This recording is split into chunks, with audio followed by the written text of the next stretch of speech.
Welcome to Real Estate Roundup. Jared here. Let's see what's happening in Central Florida in the last 7 days. Here's the headline. Home prices are up. Inventory is down. Rates are down.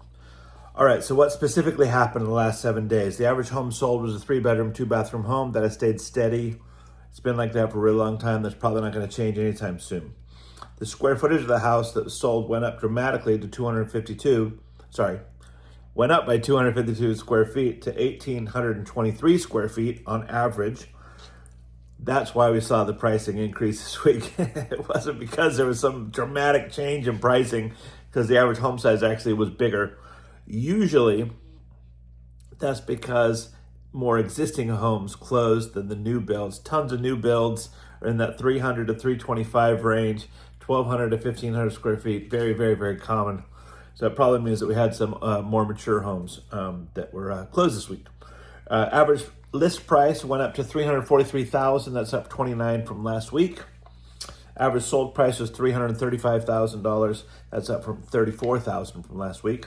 The days on the market, that also indicates potentially existing homes that came off the market. It went from 59 days, up 13 days, to 72 days. So we'll keep a look on that one. Not quite 2 months. The average sold price and list price went up by 2% to 97%. That means that people are buying homes closer to the list price. Generally, what we're seeing out there are closing costs. Closing cost concessions are very, very, very common. We see that a lot, and we don't see that going anywhere soon. List price per square foot actually went down by $5 to $190 a square foot, and the average sold price per square foot went up $1 to $186 per square foot. All right, so for listings specifically, new listings, there was 80 of those this week. That's down 8 from last week. New sold listings, 45. That's up 5 from last week. And new pendings was 90, up 5 from last week. We're still below 100. That's what we need. Every week there's less than 100. There's pent-up demand growing in a bucket over here somewhere. So I felt it this week. I don't know if you felt it. Way more activity, loads of people getting pre-approvals, people putting their homes on the market.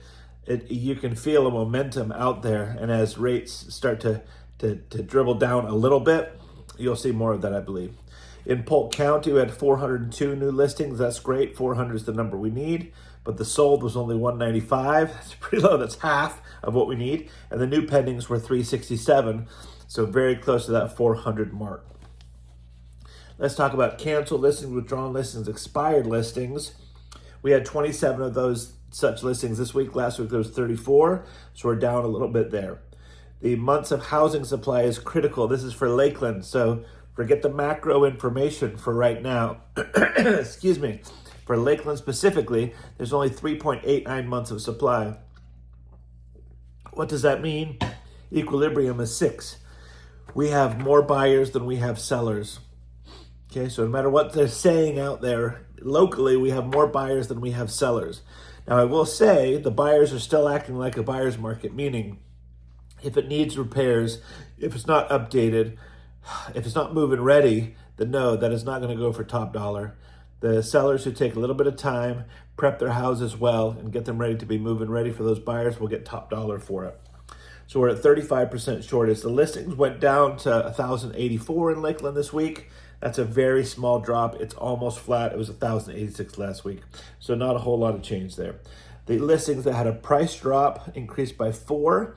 So out of those 1,084, there's 121 that had a price adjustment this past week.